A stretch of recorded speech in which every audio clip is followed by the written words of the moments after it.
The air in Willow Creek estates always smelled like fresh-cut grass and quiet desperation. Perfect lawns rolled out like green carpets under the Colorado sun, every blade trimmed to the exact 2.75 inches the HOA covenant demanded. No exceptions. Not even when your 4-year-old daughter's asthma machine hummed through the night like a desperate lullaby. My name is Ava Reynolds, 31, single mom, part-time clinic coordinator, and apparently the neighborhood's newest public enemy. I stood at the HOA Community Center counter, clutching little Lily against my chest. Her tiny chest rose and fell with that familiar wet whistle that meant another attack was coming. The fluorescent lights buzzed overhead like judgmental wasps. Behind the counter sat Patricia Langley, Pat to her friends, President Pat to everyone who feared her clipboard. She wore a pastel pantsuit that probably cost more than my rent and a smile sharp enough to slice through vinyl siding. MS. Reynolds, she cooed, voice dripping with fake honey. We've reviewed your request for a medical variance on the backup generator. It's simply not possible. The visual impact on curb appeal is unacceptable. And the noise ordinance? That machine you installed last week violates section 4.2 by 2 decibels. She tapped her pen on the thick binder like a gavel. I'm afraid your HOA privileges have been terminated effective immediately. Voluntary cancellation by the primary account holder. My stomach dropped straight through the polished tile floor. Voluntary? I had paid every fee on time. I had mowed at dawn so the neighbors wouldn't complain. I had hidden the oxygen tubing behind fake ivy so the aesthetic harmony police wouldn't clutch their pearls. There must be a mistake, I said, voice thin. Lily stirred and let out a small cough that echoed like a gunshot in the silent lobby. My ex-husband signed the temporary agreement. He promised to keep everything active until the divorce finalized. Pat's smile never wavered. Brandon Langley is still listed as primary on the property title and HOA records. He submitted the cancellation request this morning at 9:12 a.m. from his state Wi-Fi. Computer doesn't lie, dear. She leaned forward, eyes glittering with something that looked suspiciously like glee.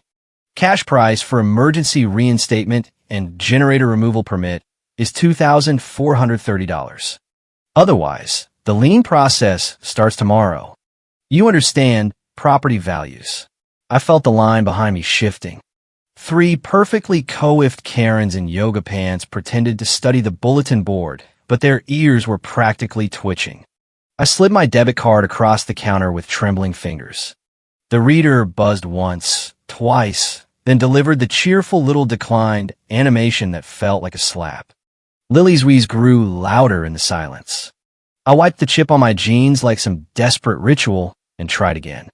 Say mocking buzz. Pat sighed the sigh of a woman who had practiced this moment in the mirror. Perhaps if you'd kept the yard immaculate instead of letting those medical contraptions clutter the side lawn. She let the sentence hang like a noose. I opened my mouth to beg, but the words died when shadow fell across the counter. An old man in a faded gray wool coat stepped up beside me. Silver hair, thinning but combed back without vanity. He leaned on a cane that looked like it had stories, yet he stood straight as a fence post. His eyes locked on Pat's computer screen with the quiet authority of someone who had built empires and watched them crumble. "Excuse me," he said, voice gravelly but calm. I couldn't help overhearing. "That variance denial code looks familiar. Mind if I see the billing breakdown?"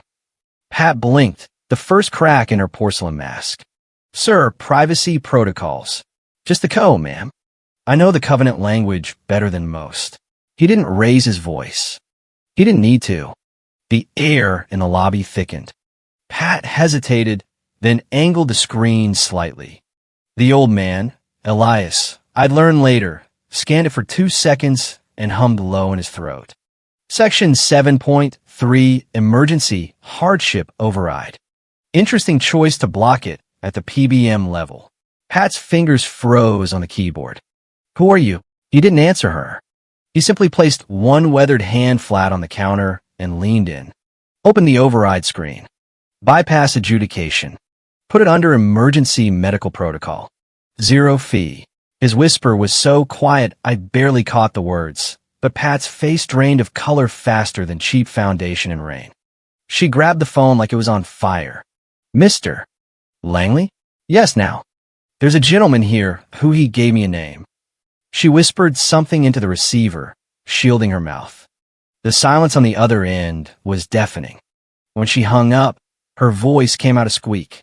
The board chair is on his way. Immediately, I stood there clutching Lily, heart hammering. Elias turned to me for the first time, eyes softening into something almost grandfatherly. It's going to be all right, Ava. He knew my name. I had never told him. The back office door burst open and the HOA manager rushed out, sweat beading on his forehead, buttoning his blazer like he was meeting royalty. He ignored me completely and beelined for Elias. Sir, if we had known you were here, he gestured frantically toward the consultation room. We can clear this in the system right now. Elias nodded once. Process the variance. 0 fee. Override the termination. Emergency hardship protocol. He glanced back at me. And remove every violation sticker from her property by sundown. The manager's Adam's apple bobbed.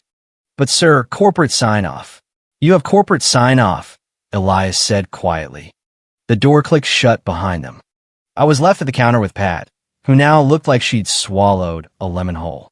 She typed furiously, printer whirring to life.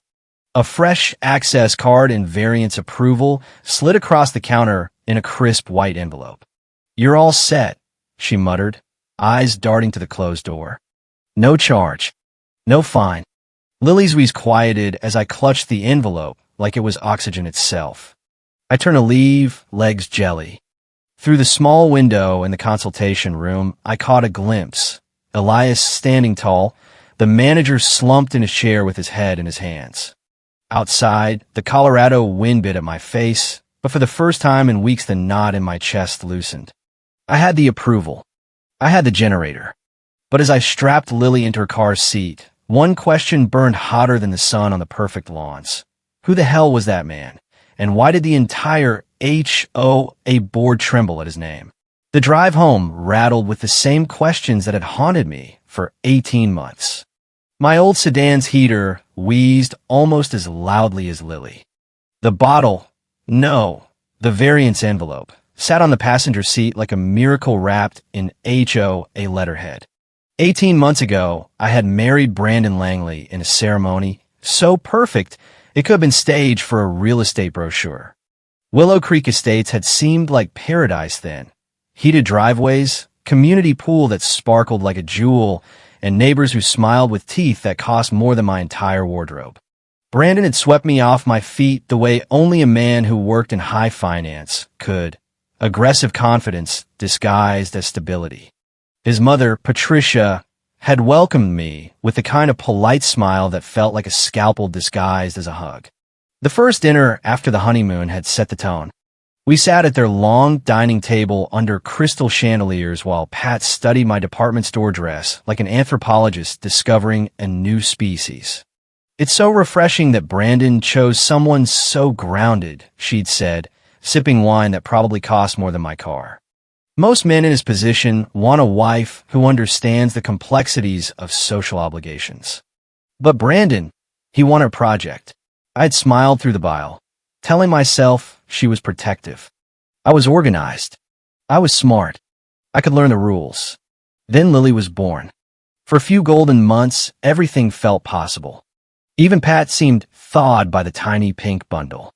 But the symptoms started, the failure to thrive, the terrifying nighttime stillness, the diagnosis that turned our lives into a war against invisible enemies. To the Langleys, it wasn't a tragedy. It was an inconvenience. A genetic hiccup that required specialists, noisy machines, and ugly tubing that ruined curb appeal. Brandon's concern evaporated faster than morning dew on a perfect lawn. I got this, babe, he'd say, checking his Rolex while I soothed a screaming infant during yet another blood draw. You handle the medical stuff. You're good at logistics. I need to focus on the market. It's volatile. Networking became his favorite escape word. Golf trips. Charity galas. Dinners where he wrote checks for other people's children while ignoring his own. Pat had her own theory. One afternoon, she inspected the nursery, found me crying after 3 hours on the phone with suppliers, and smoothed an imaginary wrinkle on her cashmere cardigan. Babies absorb the mother's energy, dear. Lily is weak because you're so high-strung. If you just relax and stop obsessing over every little detail, she might actually thrive. You're making her sick with your anxiety.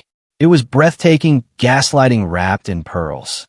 I realized I was alone the day I found the receipt in Brandon's jacket, diamond tennis bracelet, date of my birthday, charged to his personal card. The other woman's name was Chloe Cross, a PR consultant with the effortless pedigree Pat adored. The confrontation was short. Brandon didn't beg. He looked relieved. This isn't working, Ava. You're too much right now. The baby, the stress, it's suffocating. Chloe understands the pressure I'm under. The separation happened at warp speed. One day, I was mistress of the Langley estate. The next, I was packing boxes into a 2-bedroom on the edge of the development, still technically inside Willow Creek, but clearly on the wrong side of the invisible fence. The divorce papers were a masterpiece of legal theater. Brandon's team of lawyers versus my legal aid pamphlet. He leaned across the table, looking fresh and rested. I'll keep Lily on my policy, obviously. But the HOA stuff, that's the big ticket. My name stays primary on the title and covenants. You just focus on taking care of her. Sign here so the mail doesn't get confusing. It seemed reasonable. I was drowning in paperwork already. So I signed. I handed him the kill switch disguised as convenience. Driving home tonight with the variance envelope burning a hole in my passenger seat, I replayed that moment. The way his mouth had twitched, not quite a smile, more the look of a man who had just closed a very favorable deal. He hadn't just taken the burden of administration. He had taken the power to cancel everything with one click. The termination wasn't a glitch. It was calculated.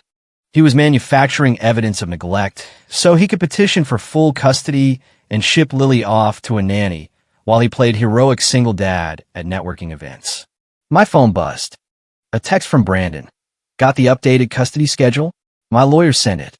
We need to discuss Lily's living arrangements. Not sure you're financially stable enough right now. Another from Pat. Darling, this just highlights what we've been saying.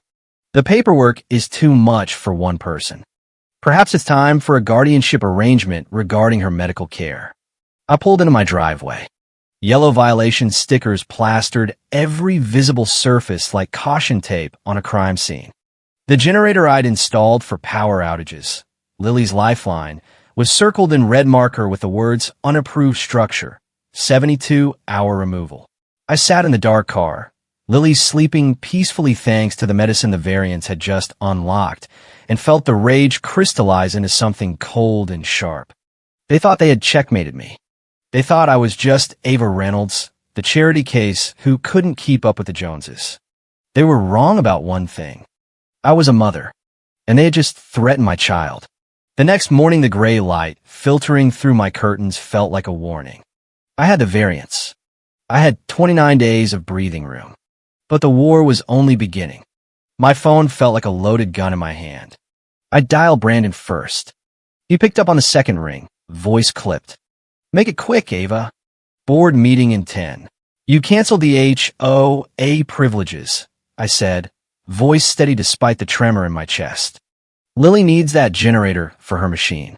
The cash reinstatement is $2,400. You promised to keep everything active. Silence. Then the sigh of a man inconvenienced by a mosquito. Administrative error. My assistant will look into it next week. If you can't handle a simple hiccup without panicking, maybe we should revisit custody sooner than planned. The threat landed like a perfectly placed HOA fine. Before I could answer, another call flashed, Pat. The choreography was flawless. Ava, darling, she purred. Ethan mentioned you called in quite a state. Something about rules trouble.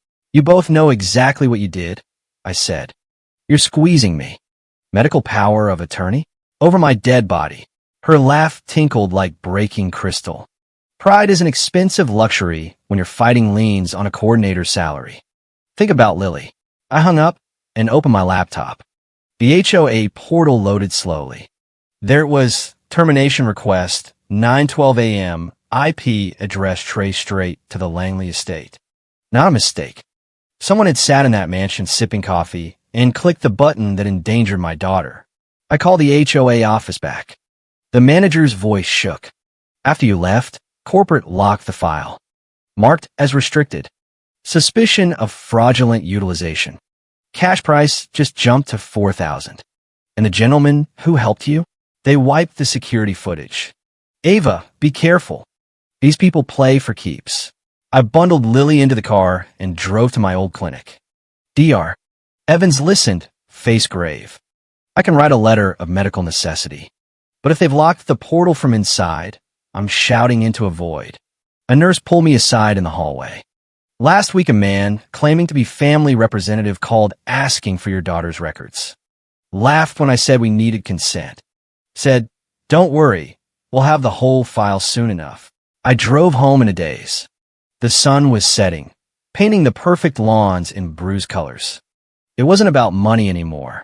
It was a siege. They were cutting every supply line, fines, rumors, medical blocks, waiting for me to break and crawl back begging.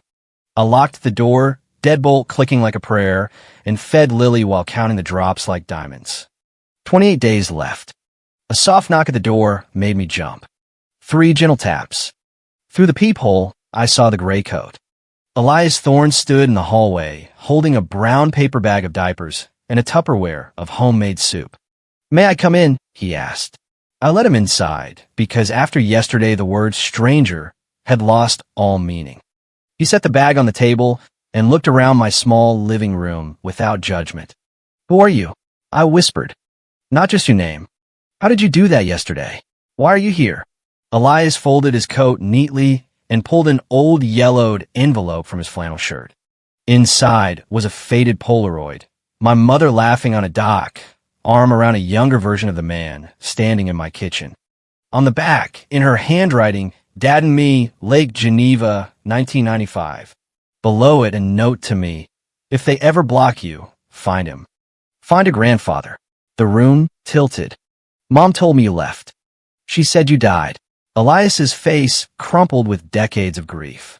She had to tell you that to keep you safe from the people who drove me out. People like the Langleys.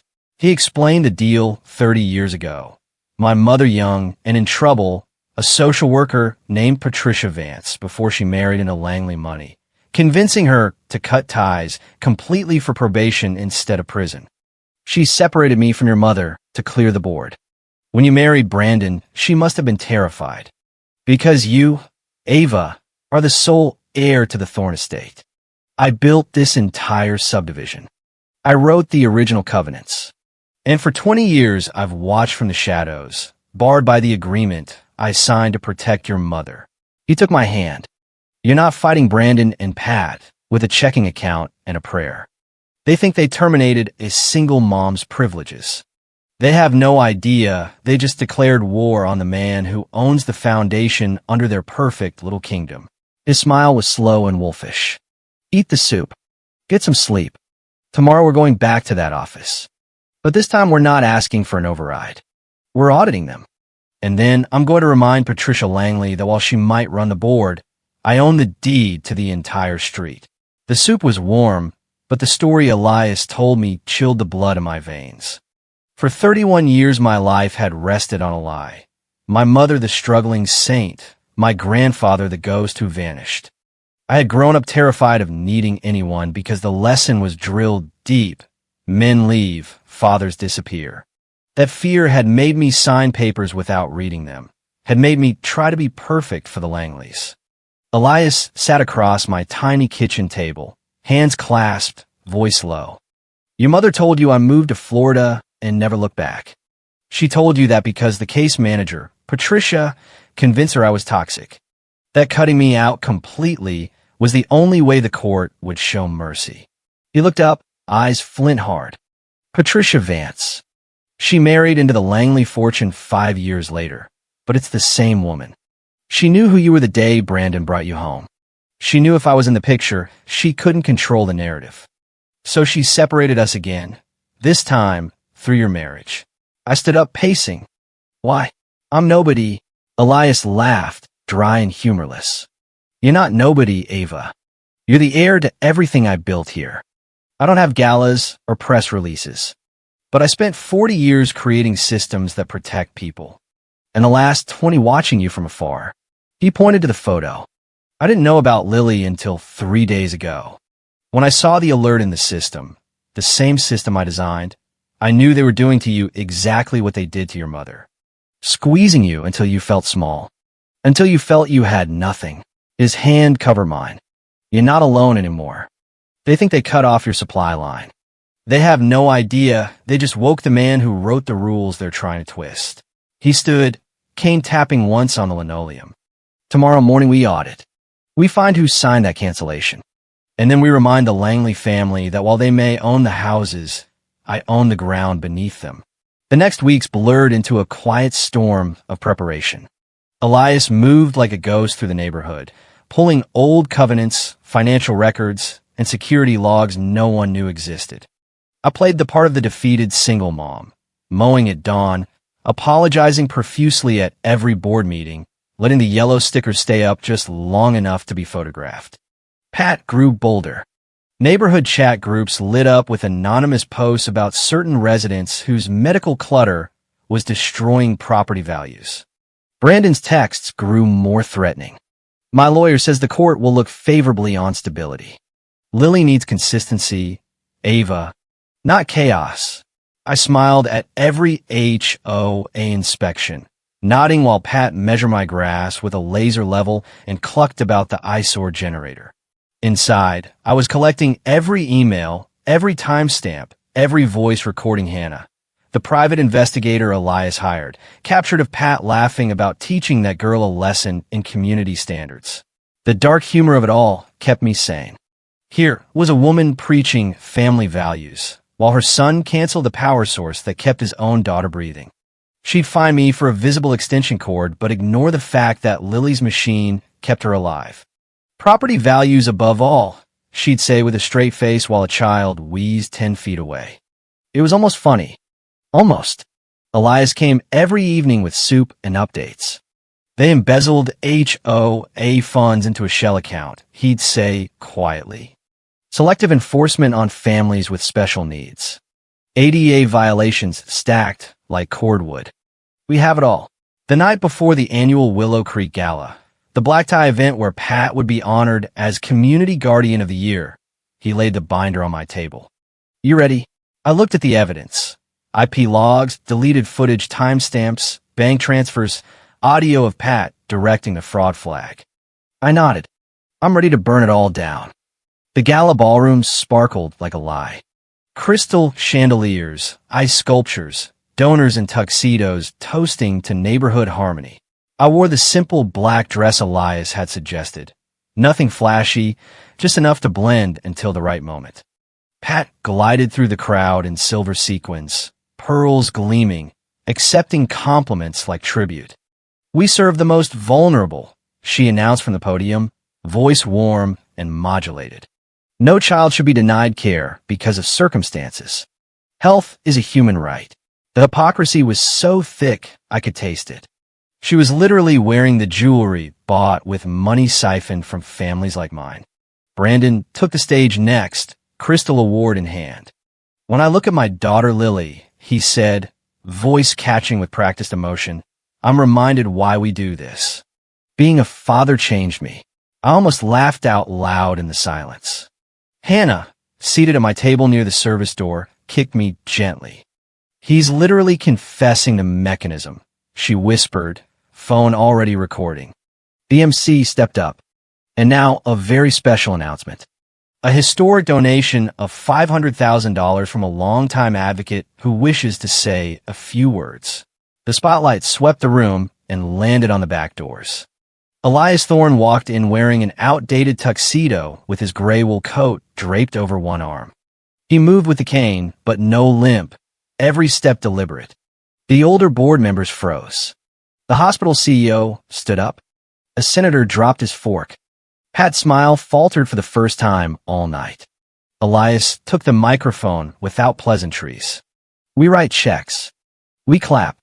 We tell ourselves we've given care. But money isn't care. Care is what happens when the money runs out. He looked straight at Pat. I met a young mother recently. She stood at your counter with a sick child needing a simple medical variance. The system you control told her she wasn't worth the cost. Pat tried to glide forward with open arms. Elias, darling, it's been so long. He held up one hand.